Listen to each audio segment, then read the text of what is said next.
तो good afternoon बच्चों।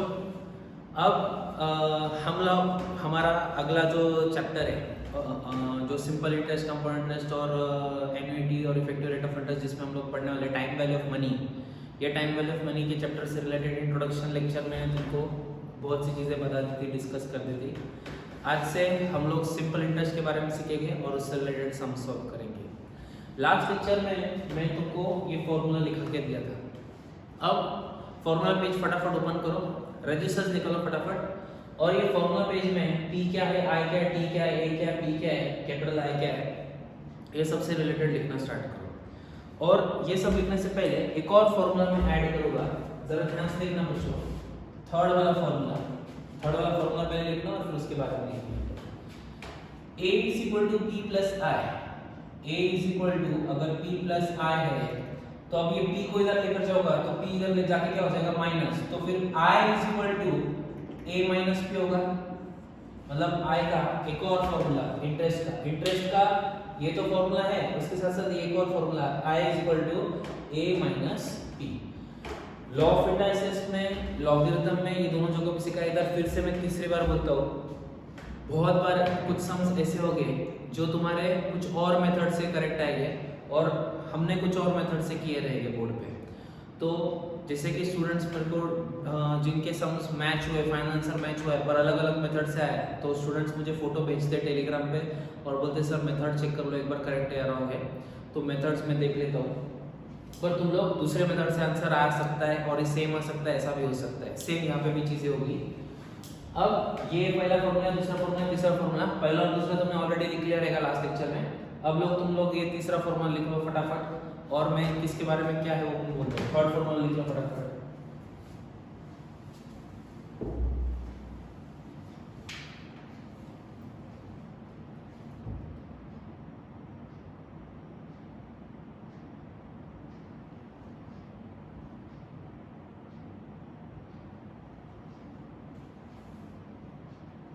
Third formula लिखो फटाफट।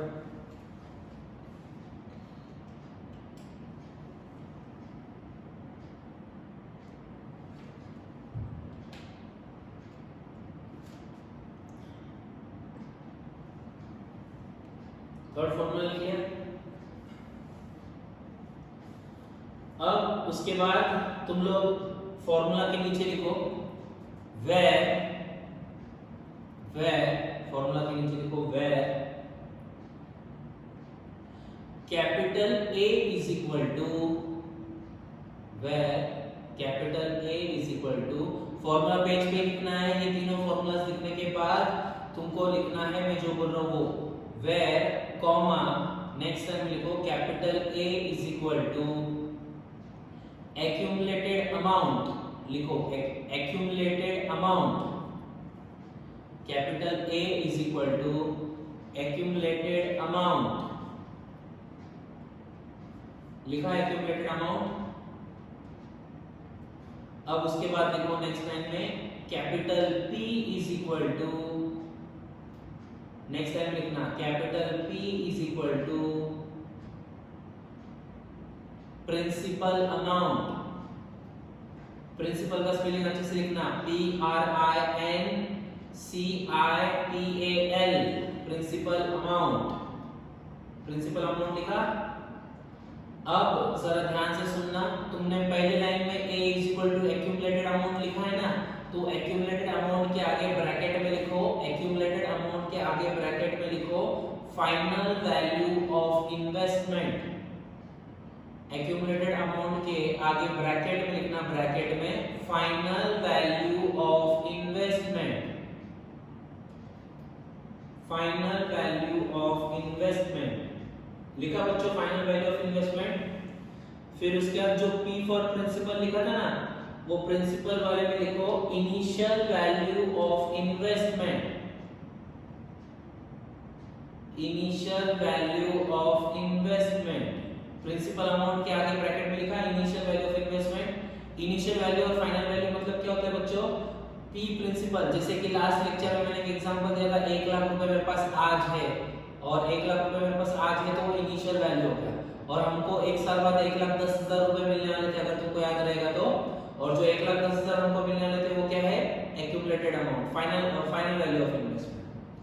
अब उसके बाद नेक्स्ट लाइन में लिखो P प्रिंसिपल अमाउंट के आगे इनिशियल वैल्यू ऑफ इन्वेस्टमेंट लिख लिया जाएगा ब्रैकेट में, इनिशियल वैल्यू ऑफ इन्वेस्टमेंट लिखने के बाद ब्रैकेट में उसके बाद स्मॉल i लिखो। ये जो स्मॉल i ये करो, small i is equal to लिखो annual interest rate, annual interest rate, annual मतलब पूरे साल का, small i is equal to annual rate interest rate, annual interest rate लिखा, एनुअल इंटरेस्ट रेट। उसके बाद है ना ऑब्लिक दो स्लैश लिखो rate of interest per annum, rate of interest per annum लिखा, rate of interest per annum. Next line में लिखो कैपिटल I, कैपिटल I मतलब is equal to amount of interest, amount of interest. उसके बाद तुमको formula में और एक अल्फाबेट दिख रहा है जो है T लिखो, T is equal to time in years, T is equal to time in years लिख लिया बच्चों। अब A for accumulated amount, P for principal, I small i for initial annual interest rate या फिर rate of interest per annum है दोनों। फिर उसके बाद कैपिटल I मतलब amount of interest, T small t मतलब टाइम इन इयर्स, ये सब चीज तुमने लिख ली रहेगी। अब बच्चों फॉर्मूला पेज के लिए, अब ध्यान सुनो, फॉर्मूला पेज के लिए ना तुम लोग ये तो तुम्हारा आ गया रहेगा, इस पेज को पकड़ के, इस पेज को पकड़ के और टोटल 5 पेज छोड़ो, बैक टू बैक 5 पेजेस, ये फर्स्ट पेज हो गया तुम्हारा। इसके अलावा और 4 पेजेस बैक टू बैक, और तुम लोग टोटल तुम्हारे 5 पेजेस होने चाहिए। ये फर्स्ट पेज हो गया, इसके पीछे या बाजू में जो पेज रहेगा वो second, third, fourth, fifth, sixth number के पेज पे तुम लिखना स्टार्ट करोगे, मैं जो बोलूँगा वो, ठीक है।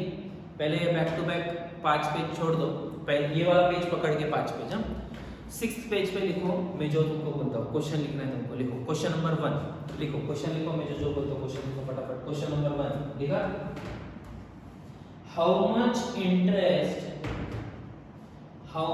Interest will be earned, how much interest will be earned on rupees 2000, on rupees 2000, how much interest will be earned on rupees 2000 at 6%, at 6% simple interest, at 6% simple interest for 2 years, for 2 years। Question फिर से एक बार repeat करता हूँ, how much interest will be earned on rupees 2000 at 6% simple interest for 2 years, ठीक है।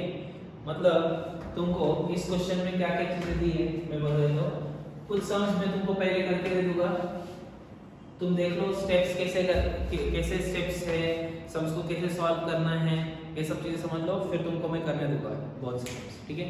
अब जो question मैंने तुमको दिया था उस क्वेश्चन के हिसाब से तुमको मैंने क्या क्या दिया, उन्होंने क्या पूछा, how much interest will be earned, how much interest will be earned मतलब क्या, मतलब कितना इंटरेस्ट मिलेगा। अर्न मतलब कमाया, तुमने कितना इंटरेस्ट कमाया, कितना पैसा इन्वेस्ट किया तुमने, ऑन रुपीज 2000 मतलब 2000 रुपए तुमने इन्वेस्ट किया, मतलब इनिशियल अमाउंट मतलब पी तुम्हारा कितना दिया है 2000 रुपीज, ठीक है। ये फर्स्ट सम हमारा, जहाँ पे पी तुमको क्या दिया है 2000। उसके आगे क्या पूछा बच्चों, at 6% simple interest, 6% simple interest मतलब परसेंट मतलब स्मॉल आई, वो तुमको दिया है 6%, ये पर एनम बेसिस पे, ठीक है। 6% इंटरेस्ट, और क्या बोला है फॉर 2 इयर्स, फॉर 2 इयर्स मतलब टी हो गया तुम्हारा कितना 2 साल, 2 इयर्स, टी क्या हो गया 2 इयर्स। अब इस क्वेश्चन में तुमको बोला है how much interest will be earn, how much interest मतलब तुमको इंटरेस्ट अमाउंट कैलकुलेट करनी है। तो इंटरेस्ट अमाउंट के लिए फॉर्मूला क्या है बच्चों, इंटरेस्ट अमाउंट का फॉर्मूला है capital I equals to PIT, capital I equals to PIT। P for principal कितना है 2000 into I rate of interest कितना है 6% इनटू T क्या है 2 इयर्स, तो 2000 इनटू 6% मतलब 6/100 इनटू 2। लास्ट लेक्चर में मैंने तुमको बोला था कि तुम लोग डेली लेक्चर देखोगे तो तुमको कैलसी लेके बैठना है, डेली बेसिस पे तुमको कैलसी लेके बैठना है और फिर ही लेक्चर देखना, तुम्हारा कैलकुलेशन फटाफट होगा। 0 0 0 0 कट, 6 2 जा 12, 12 2 जा 24, आंसर 240, ठीक है। तुम कैलसी पे भी यूज करके कर सकते हो सॉल्व। कैलसी पे मैं जैसे जैसे बोल रहा हूँ वैसे वैसे बटन प्रेस करना। पहले कैलसी पे 2000 प्रेस करो, 2000 प्रेस करो फटाक से सब लोग, 2000 प्रेस किया सबने, इनटू का बटन प्रेस करो, 2000 प्रेस करने के बाद फिर इनटू का बटन प्रेस करो, इनटू का बटन प्रेस किया, फिर 6 का बटन प्रेस करो, 6 का बटन प्रेस करो, 6 का बटन प्रेस किया, फिर उसके बाद तुरंत परसेंट का बटन प्रेस करो, परसेंटेज का बटन प्रेस किया, फिर उसके बाद इनटू का बटन प्रेस करो और फिर 2 करो और फिर is equal to button press करो, तुमको 240 दिखेगा, ठीक है। फिर से रिपीट करता हूँ, 2000 का बटन 2000 टाइप कर लेना है कैलसी पे, फिर इनटू का बटन प्रेस करने का, फिर 6 का बटन, फिर परसेंटेज का बटन, फिर इनटू का बटन, फिर 2 और फिर लास्ट में इज इक्वल टू, और इज इक्वल टू तुमको आंसर आएगा 240। समझ में? ये जिस सीक्वेंस में लिखा है उस सीक्वेंस में बटन प्रेस करना है तो तुमको आंसर आएगा। 240 सम का आंसर है, लिख लो फटाफट ये सम, फिर मैं तुमको और क्वेश्चंस देता हूँ, फिर तुमको सॉल्व करना है फटाफट।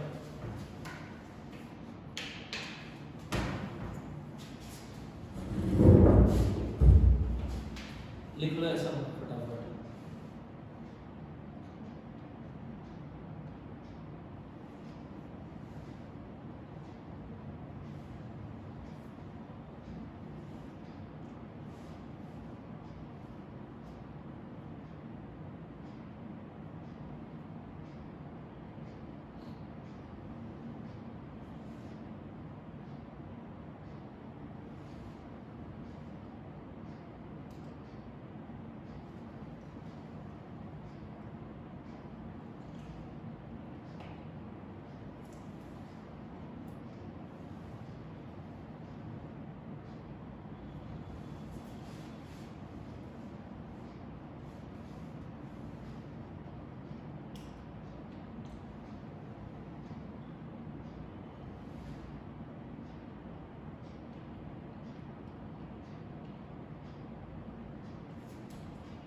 लिख लिया बच्चों? ठीक है, अब मैं क्वेश्चन देते जाऊंगा, ठीक है। तुमको सारे क्वेश्चंस लिखने हैं, ठीक है। लिखो, अब क्वेश्चन लिखो फटाफट से, हो गया रहेगा तो जल्दी जल्दी लिखो, बोर्ड पे दिया हुआ फटाफट लिखो, फिर क्वेश्चन देता हूं मैं तुमको।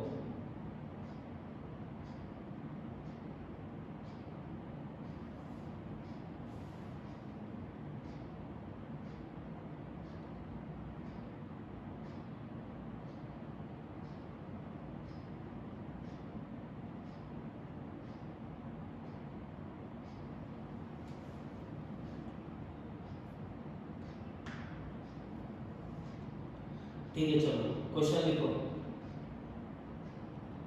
लिखो, Sania deposited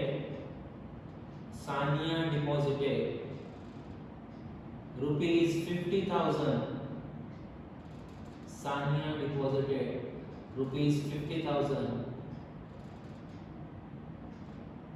in a bank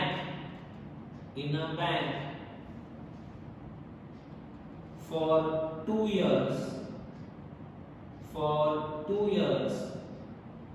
with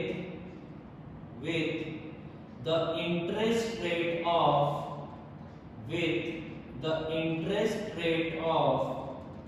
5.5% per annum with the interest rate of 5.5% per annum, full stop, how much interest would she earn?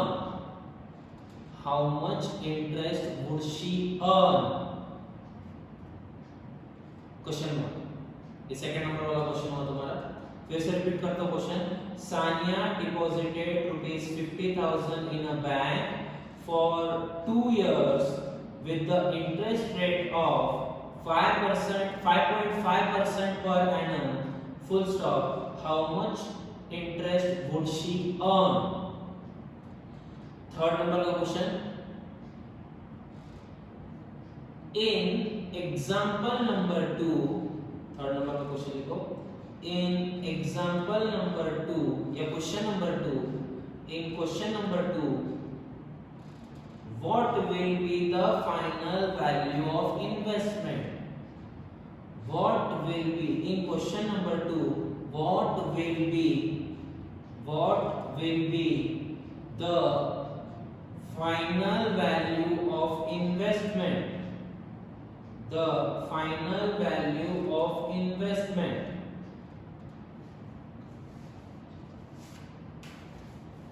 ये दोनों क्वेश्चन फटाफट सॉल्व करो, नहीं तो फिर मैं बोर्ड पे करता हूँ।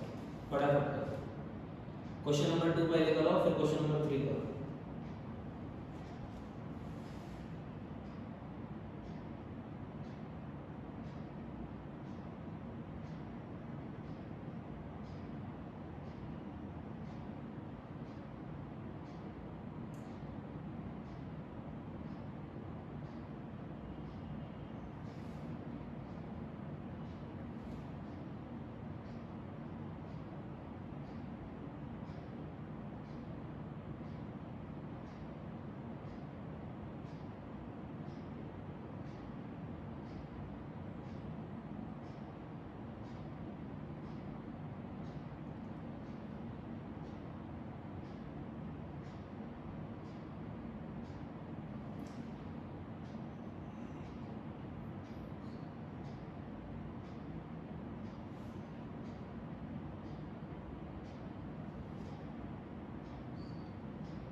फटाफट सॉल्व करो।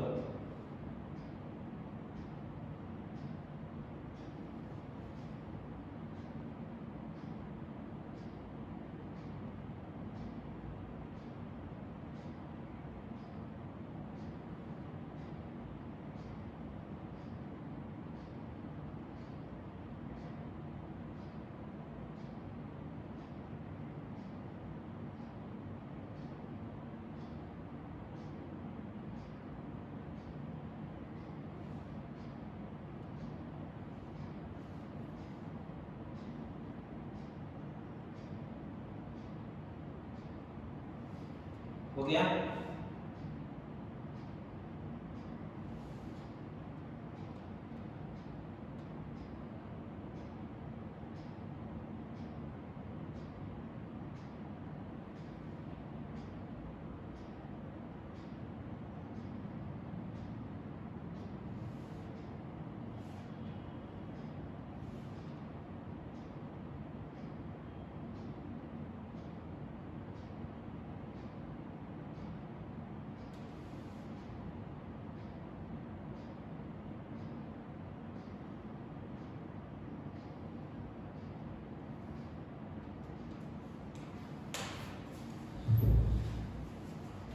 हो गया क्या?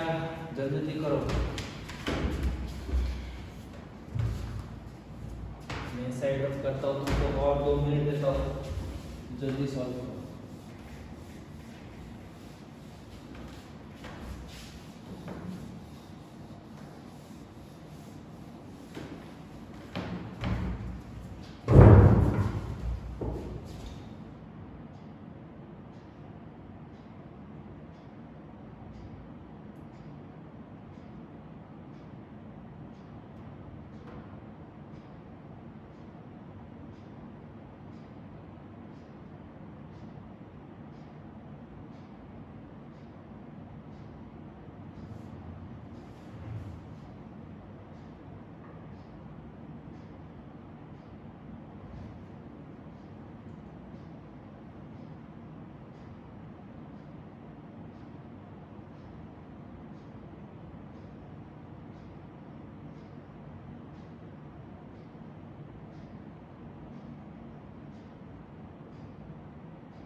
चलो टाइम बहुत हो गया, अब मैं सॉल्व करूंगा।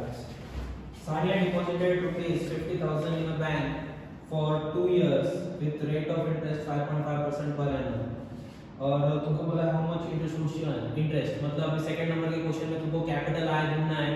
Capital I equals to P I T. P इस क्वेश्चन में पहली बार तुमको क्या क्या दिया वो लिख लेते हैं हम लोग, लगा तो फटाक से। पी तुमको इस क्वेश्चन में दिया है capital P 50,000 rupees, P 50,000 rupees दिया तुमको। फिर उसके बाद स्मॉल आई तुमको दिया है 5.5%।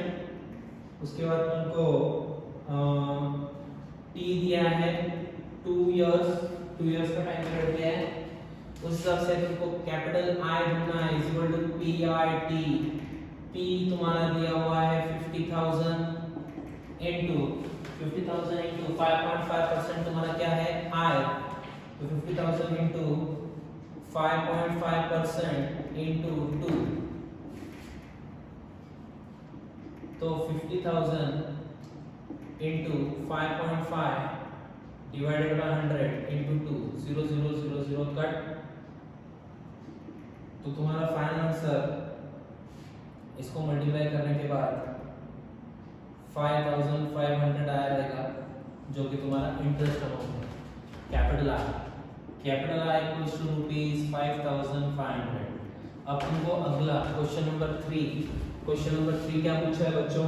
क्वेश्चन नंबर 3 पूछा है in question number 2 what will be the final value of investment, मतलब कैपिटल ए ढूंढना है। तो कैपिटल ए के लिए अगर मान लो तुमने इंटरेस्ट कैलकुलेट नहीं किया रहता और तुमको डायरेक्टली बोलते कैपिटल ए ढूंढो, ठीक है। मैंने तुमको अगेन बोला है कि मैंने अगर मेरे मेथड से किया रहेगा, तुमने तुम्हारे मेथड से अलग से किया रहेगा, अलग फॉर्मूला यूज करके, ऐसा हो सकता है आंसर सेम आएगा, ठीक है। सिर्फ तुम लोग मेरे से एक बार कंफर्मेशन लेके जाओ कि आंसर बराबर है या नहीं है। अब a is equal to p plus I, principal कितना है अपना 50,000 प्लस इंटरेस्ट कितना है 5,500 इज इक्वल टू 55,500। ये तुम्हारा क्या आया अमाउंट, ये तुम्हारा फाइनल अमाउंट आया 55,500। 500, ठीक है। तुमने ऐसे सॉल्व किया रहेगा तो भी चलेगा। और अगर तुम लोग इस क्वेश्चन को इस हिसाब से समझोगे कि ये एक अलग क्वेश्चन है और इसको सॉल्व करना है, तो तुम लोग ये वाला फॉर्मूला यूज कर सकते हो, amount is equal to bracket 1 plus IT, ये वाला फॉर्मूला यूज करके सॉल्व कर सकते हो। प्रिंसिपल जो कि तुमको दिया है 50,000, और सिखा रहा हूं तुमको ये दूसरा method, 50,000 principal bracket 1 plus I, rate of interest कितना था 5.5% इनटू T, T कितना है 2 इयर्स, ठीक है। तो इसको तुम लोग आगे सॉल्व करोगे तो इसका आंसर तुम्हारा आएगा 55,500, ठीक है। इसको तुम लोग आगे सॉल्व करोगे तो तुम्हारा 55,500 आएगा। 2 इंटू 5.5% कैलसी पे प्रेस करना है और फिर +1 करके 50,000 से मल्टीप्लाई होगा और तुम्हारा फाइनल आंसर आएगा 55,500, ठीक है। लिख लो फटाफट, जिन जिन को नहीं आया लिख लो।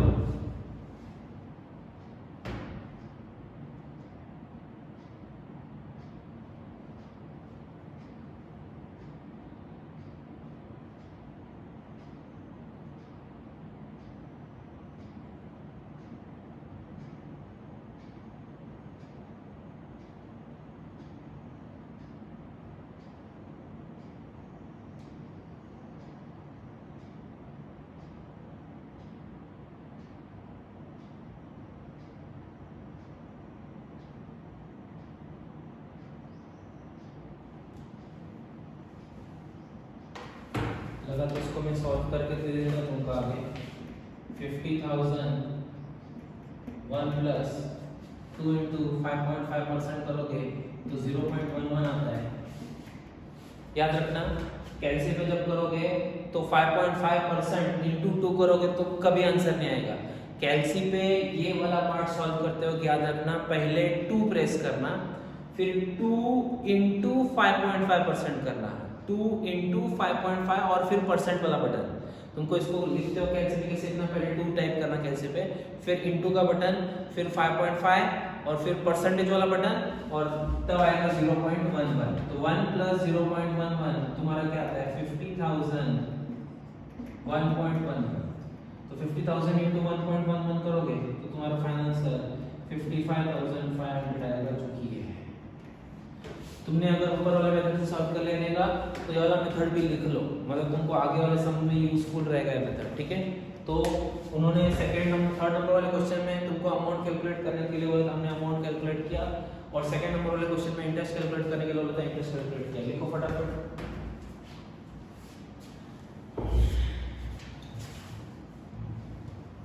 लिखो जल्दी जल्दी लिखो।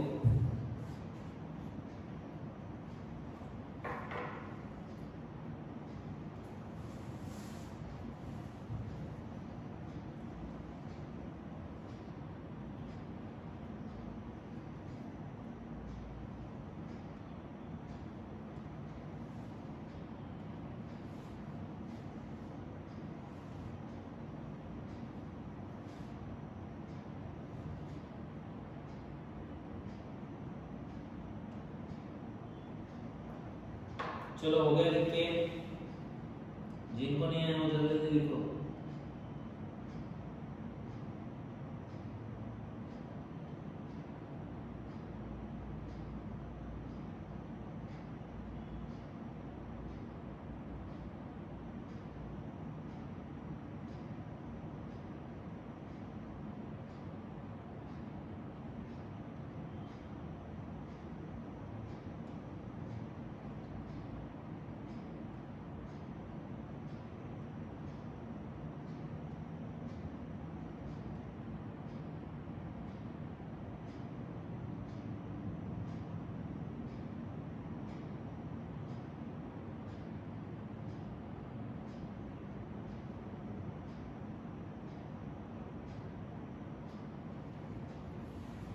चलो हो गया लिख के, अगला क्वेश्चन लिखो। चलो बच्चों फास्ट, थोड़ा फास्ट फास्ट लिखो, जल्दी लिखा करो। अगला क्वेश्चन लिखो। अब थोड़े क्वेश्चन थोड़ा डिफिकल्ट लेवल तक अपन जाते जाएंगे, थोड़ा लिखो फटाफट। लिखो, अगला क्वेश्चन लिखो।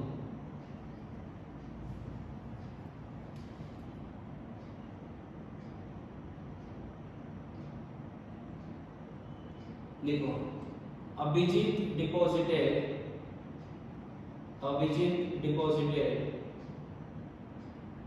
Rupees 1 lakh, Abhijit deposited rupees 1 lakh in his bank, Abhijit deposited rupees 1 lakh in his bank for 2 years, at simple interest rate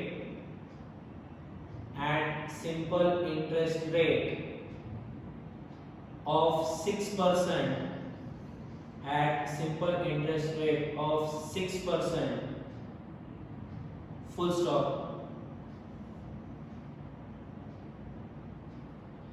How much interest would he earn? Question फिर से रिपीट करता हूँ। Sachin deposited rupees 1 lakh in his bank for 2 years at simple interest rate of 6%, at simple interest rate of 6%, full stop. How much interest would he earn? How much interest would he earn? लिखा सबने यहाँ तक। उसके बाद लिखो how much interest would he earn, question mark, आगे how much would be the, उसी से कंटिन्यू करो, वही क्वेश्चन है, how much would be the final amount of deposit, how much would be the final amount of deposit, question. Next question, how much would be the final amount of deposit लिख लेना। Next question लिखो, find the rate of interest,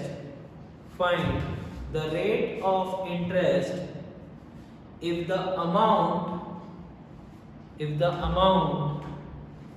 owed,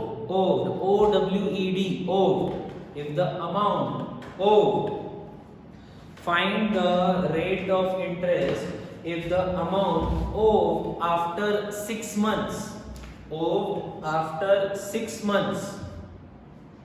is after 6 months is rupees 1050,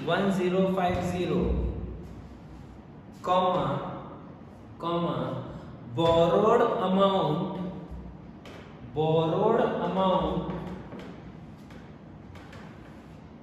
being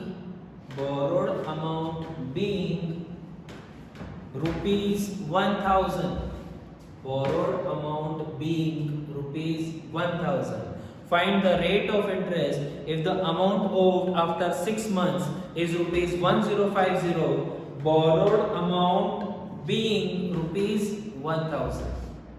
मैं तुमको आज oral question क्यों दे रहा हूँ, उसके पीछे रीजन है। आज ओरल क्वेश्चन इसीलिए मैं तुमको दे रहा हूँ क्योंकि जब हमारे लाइव लेक्चर स्टार्ट हो गए तो मैं देखना चाहता हूँ कि तुम मेरे वीडियोस डेली बेसिस पे देख रहे हो नहीं देख रहे हो। मैं तुम्हारा बुक तो चेक करूंगा और उसके साथ साथ ओरल लेक्चर में मैंने कुछ क्वेश्चंस ओरली बोले, वो क्वेश्चंस तुमने लिखे या नहीं लिखे ये भी मैं चेक करूंगा। तुम कैसे लिख रहे हो, क्या लिख रहे हो, वो सब चीजें मैं देखूंगा। एक चीज समझ लेना बच्चों, तुम लोग जो स्टूडेंट्स डेली बेसिस पे लेक्चर देख रहे हैं और जो इर्रेगुलर वालों को बिल्कुल व्हाट्सएप पे फोटो मत भेजना, ना क्वेश्चन के ना आंसर के। तुम मेहनत कर रहे हो और मेहनत का फल वो लोग उठा के लेकर चल जाएंगे, इससे बिल्कुल भी व्हाट्सएप मत करना। सबको डेली बेसिस पे लेक्चर देखना है। तुम सिंसियरली डेली बेसिस पे लेक्चर देख रहे हो ना, तो जो नहीं देख रहा है डेली बेसिस पे सिंसियरली, उसको भी डेली बेसिस पे सिंसियरली देखना है। क्योंकि आफ्टर ऑल ये एक टफ एग्जाम है, one of the tough exam है और इस एग्जाम को तुमको क्रैक करना है तो उतना सिंसियरिटी होना चाहिए और तुम्हें उतना सिंसियरिटी नहीं तो फिर तुम लायक नहीं हो वो कोर्स में जाने की। तो तुमको डेली बेसिस पे लेक्चर देखना है, मतलब लेक्चर देखना ही है। तो तुम स्टूडेंट्स जो सिंसियरली लेक्चर देख रहे हो और एक आध दो स्टूडेंट जो नहीं देख रहे रहेंगे, उनको बिल्कुल व्हाट्सएप पे इमेजेस भी मत भेजना और लेक्चर से रिलेटेड कुछ भी चीजें डिस्कस मत करना, ठीक है। अब आगे नेक्स्ट क्वेश्चन लिखो। क्वेश्चन नंबर अभी तुम्हारा सीक्वेंस के हिसाब से शायद से ये फर्स्ट सेकंड थर्ड हो गया, फोर्थ और फिफ्थ दो क्वेश्चन दिए। अब सिक्स्थ नंबर का क्वेश्चन है तुम्हारा, लिखो सिक्स्थ नंबर का क्वेश्चन लिखो। लिखो Nikhil invested rupees 70,000 in a bank. Nikhil बहुत पैसे वाला है।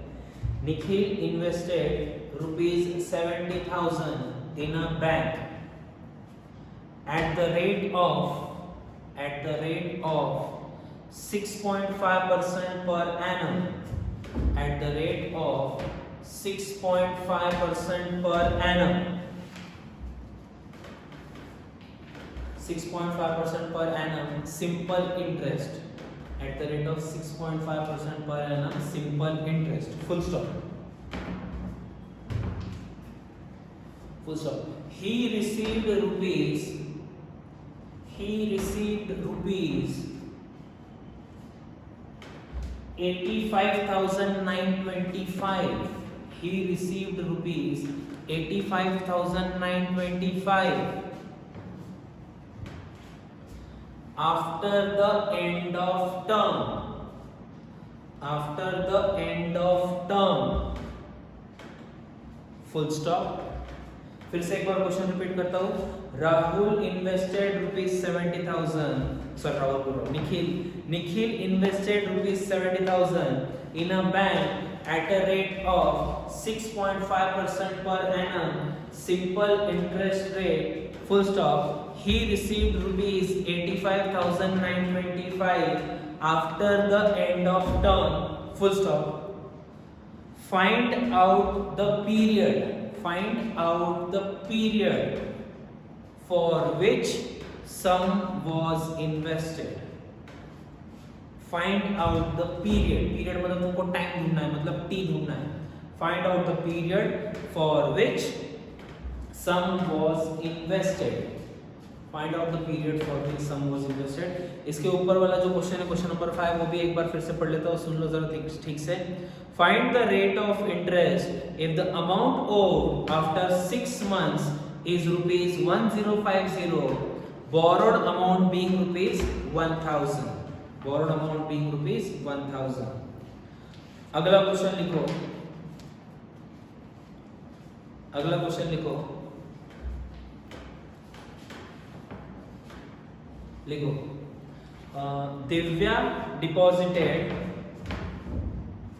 Divya deposited some amount in a bank for 7.5 years. Divya deposited some amount in a bank for 7.5 years. 7.5 मतलब 7.5 ऐसा लिखा तो भी चलेगा, 7 और उसके साथ हाफ ऐसा साइड में लिखा तो भी चलेगा। 7.5 years. Divya deposited some amount in a bank for 7.5 years at the rate of 6% per annum.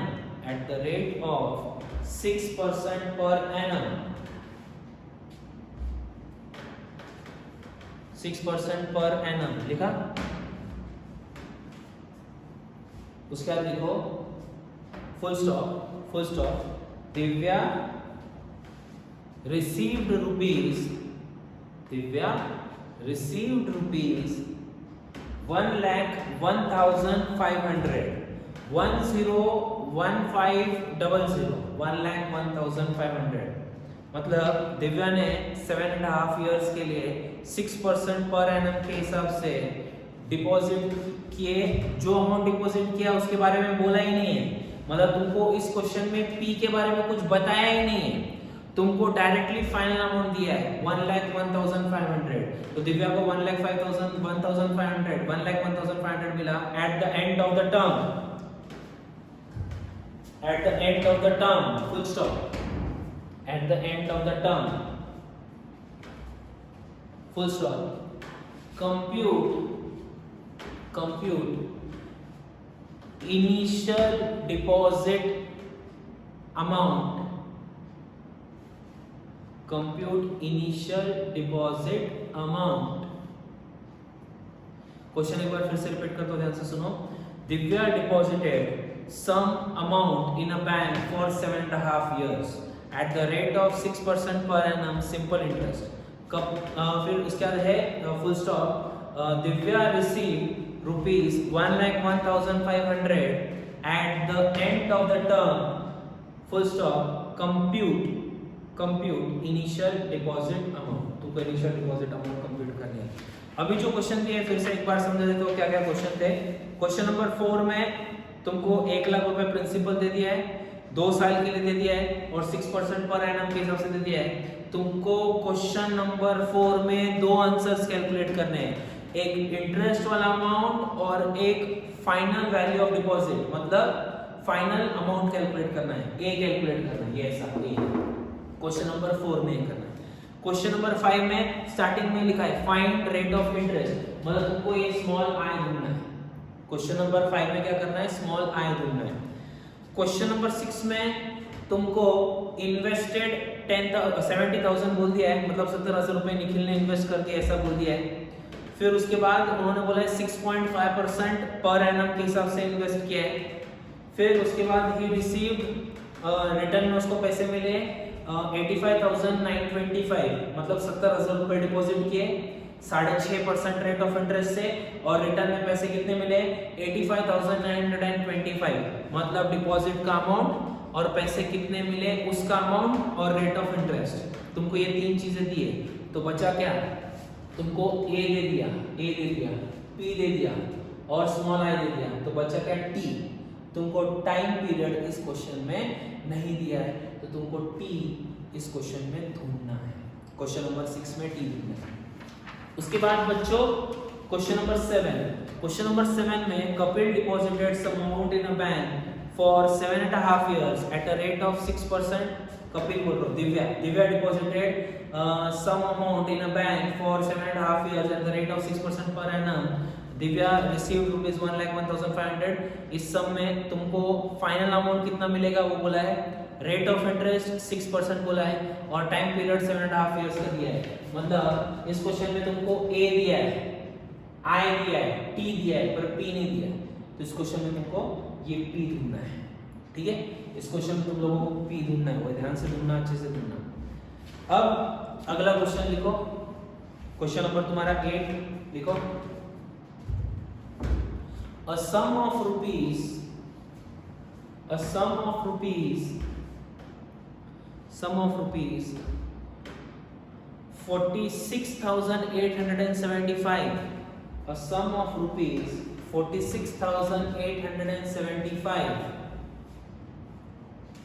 was lent out, was L-E-N-T, lent out. A sum of rupees 46,875 was lent out at simple interest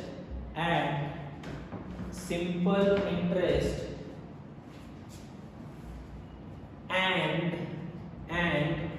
at the end of 1 year, and at the end of 1 year 8 months, 1 year 8 months, at the end of 1 year 8 months, the total amount was 50,000. At the end of 1 year 8 months, the total amount was 50,000. Full stop. Find the rate of interest per annum. Find the rate of interest per annum. मतलब इस question में धड़धड़ित लिखा हुआ है, क्या लिखा हुआ है, फाइंड रेट ऑफ इंटरेस्ट, मतलब इस क्वेश्चन में तुमको रेट ऑफ इंटरेस्ट ढूंढना है। इस क्वेश्चन में तुमको 50,000 मतलब ए 50,000 दे दिया है, टोटल अमाउंट दे दिया है। पी प्रिंसिपल तुमको 46,875 दे दिया है, ठीक है, और तुमको टी 1 year 8 months दिया है। अब बच्चों इस पे सारा थोड़ा फोकस करना, तुमको इस क्वेश्चन में जो टी दिया है वो दिया है 1 ईयर और उसके साथ 8 मंथ्स। मैं इसमें ज्यादा चीजें नहीं बोलने वाला हूँ, तुमको खुद को ट्राई करना है। मैं सिर्फ इतना ही बोलूंगा, टी मतलब होता है टाइम इन इयर्स, मतलब यहाँ पे मंथ्स में दिया हुआ है, मतलब ये 1 ईयर 8 मंथ्स को 1 ईयर 8 मंथ्स को तुमको ईयर में कन्वर्ट करना पड़ेगा, और ईयर में कन्वर्ट करने के बाद इस सम को सॉल्व करना पड़ेगा। चलो मैं तुमको एक हिंट के साथ ही समझा ही देता हूँ कैसे करना है। 1 साल और 8 महीने, 1 साल और 8 महीने मतलब 1 साल मतलब कितने महीने हो गए? 12 महीने। 1 साल मतलब 12 महीने और 8 महीने 12 मंथ्स प्लस 8 मंथ्स मतलब कितना हो गया? 20 मंथ्स। टोटल मंथ्स कितने हो गए? 20 मंथ्स, ठीक है। अब 20 मंथ्स को ईयर में कन्वर्ट करना है। अगर बच्चों मैं तुमको पूछूं 24 मंथ्स मतलब कितने ईयर्स? 24 मंथ्स मतलब कितने इयर्स?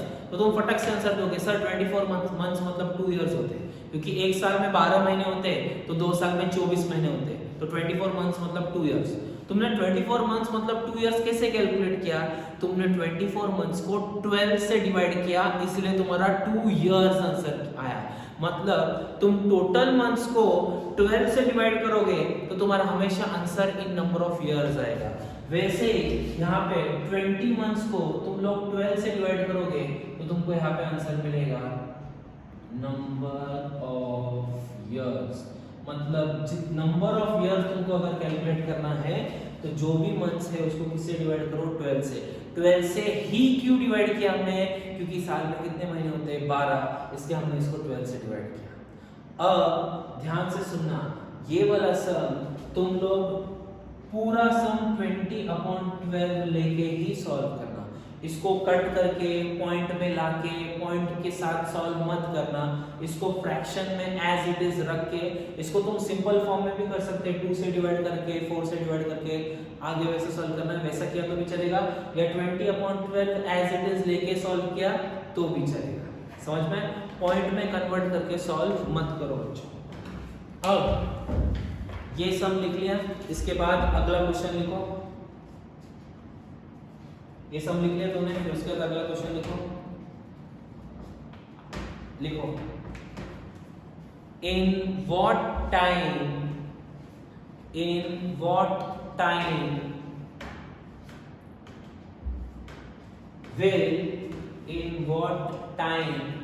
will ₹85,000, ये वाला क्वेश्चन लगा तो मैं एक बार फिर से रिपीट करूंगा, या फिलहाल के लिए लिख लो तुम लोग ये वाला क्वेश्चन। ये तुम्हारा 10th नंबर का क्वेश्चन है सीक्वेंस के, 10th नहीं 9th नंबर का क्वेश्चन है सीक्वेंस के हिसाब से।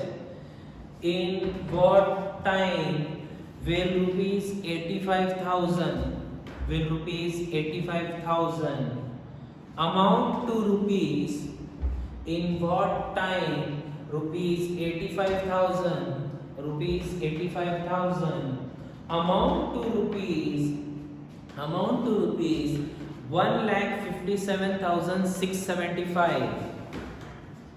ये अमाउंट को लिख देता हूँ, 1,57,675।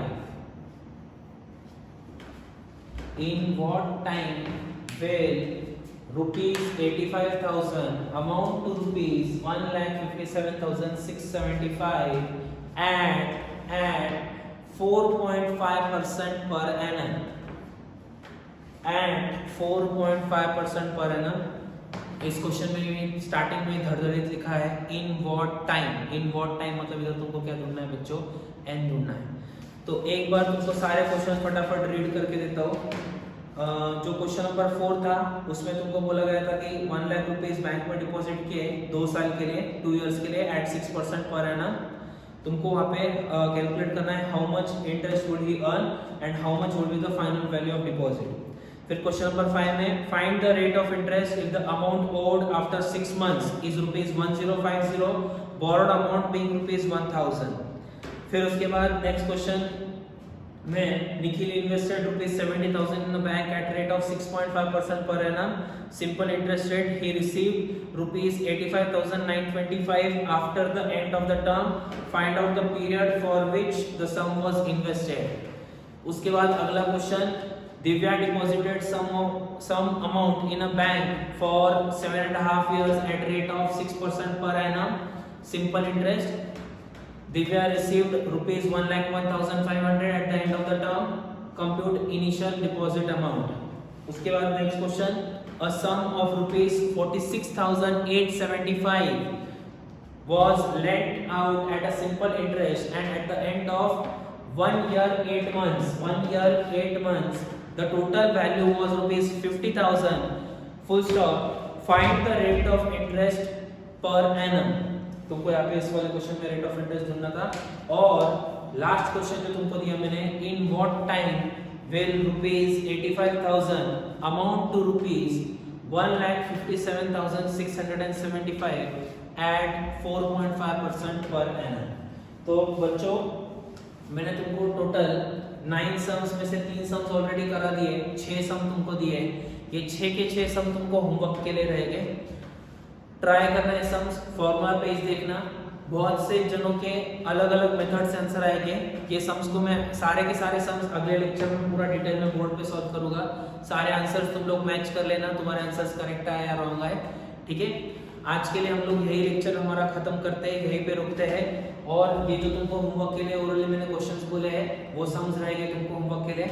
ओरली क्वेश्चन सिर्फ आज ही बोले हैं, अगले लेक्चर से तुमको सारे प्रिंटेड शीट्स वगैरह मिल जाएंगे, इसमें क्वेश्चंस रहेंगे। मैं ओरल वाले क्वेश्चन बीच बीच में लेते जाऊंगा। मैं तुमको पहले ही बोल देता हूँ, ये देखने के लिए कि तुम लोग घर में बैठ के ट्राई कर रहे हो, लिख रहे हो, सॉल्व कर रहे हो, नहीं कर रहे हो। क्योंकि ऐसा ना हो अभी जिससे लॉकडाउन एक्सटेंड हो रहा है और हमारा वन मंथ पूरा कंप्लीट भी हो जाएगा, फिर 2 मंथ्स तक भी चलता रहेगा, 3 मंथ्स चलता रहेगा और तुम लोग घर पे बैठ के कुछ करोगे नहीं। तो मेरे साइड से मेरा रिस्पॉन्सिबिलिटी कि मैं तुमको बार बार चेक करूँ कि तुम लोग घर पे बैठ के सॉल्व कर रहे हो, लिख रहे हो, नहीं लिख रहे हो। तो उस हिसाब से मैं तुमको ओरली क्वेश्चंस दूंगा ही दूंगा बीच में, पर अगले लेक्चर में तुमको मैं शीट्स दे दूंगा। टेलीग्राम के चैनल पे, हमारे टेलीग्राम चैनल पे तुमको नोट्स आ जाएंगे। वो नोट्स से तुम लोग आगे के जितने भी सम्स मैं तुमको बताऊंगा और आगे की चीज़ों का जो भी डिस्कशन करूंगा वो नोट्स में रहेगा, वो नोट्स थ्रू हम लोग डिस्कस करेंगे। अगला लेक्चर जो रहेगा पहले 6 सम में तुमको सॉल्व करके दिखाऊंगा। तुम लोग ये 6 सम सॉल्व करना घर पे बैठ के, पैनिक मत क्रिएट करना या फिर खुद के मत कंफ्यूज हो जाना। जितने भी सम है पहले एक चीज समझ लेना, इजी है। सिर्फ एक चीज याद रखना, जो जो चीजें दी ना वो लिख लो, जो चीजें नहीं है is equal to question mark कर दो। और फिर देखो जो जो चीजें, जैसे फॉर एग्जांपल तुमको एक क्वेश्चन है जिसमें तुमको आई दिया है, टी दिया है, स्मॉल आई नहीं दिया है और पी दिया है। तो अभी तुम लोग आई दिया है, पी दिया है, स्मॉल आई नहीं दिया है, टी दिया है, तो ये एक ऐसा फॉर्मूला है, ये एक ऐसा फॉर्मूला है जहां पे सारी चीजें दी है, सिर्फ स्मॉल आई नहीं दिया है। तो हम लोग ये फॉर्मूला अप्लाई करके उसको सॉल्व कर सकते हैं। तो तुमको ऐसे ही ढूंढना है, मतलब जैसे फॉर एग्जांपल अगर तुमको इस क्वेश्चन में ये सारी चीजें दे दे, पी दे दे, आई दे दे, टी दे दे और ये कैपिटल आई भी दे दिया, ऐसे समझ लो। तो अब ये सब दे दिया है, तो ये वाला फॉर्मूला ही ऐसा है जहां पे capital I, P, I, T सब है, सिर्फ आई तुमको ढूंढना है। तो आई तुम्हारा जो भी मिसिंग वैल्यू रहेगा वो कैलकुलेट करना पड़ेगा तुमको। एक चीज याद रखना, आई जिन जिन क्वेश्चन में तुम कैलकुलेट करोगे उन क्वेश्चन में आई तुम्हारा 0 पॉइंट कुछ तो भी आएगा, उसको इंटू 100 कर दो तो वो परसेंटेज में दिखेगा। 0 पॉइंट में आंसर आएगा, उसको इंटू 100 करना है तो वो परसेंटेज में दिखेगा। अगले लेक्चर में ये जितने भी सम्स मैं तुमको दिए ये सारे सम्स तुम्हें सॉल्व करोगा और कुछ सम्स तुमको करने लगोगा और नोट्स भी तुमको अगले लेक्चर में मिलेगा, ठीक है। आज के लिए इतना ही। Thank you very much, have a good day. Thank you.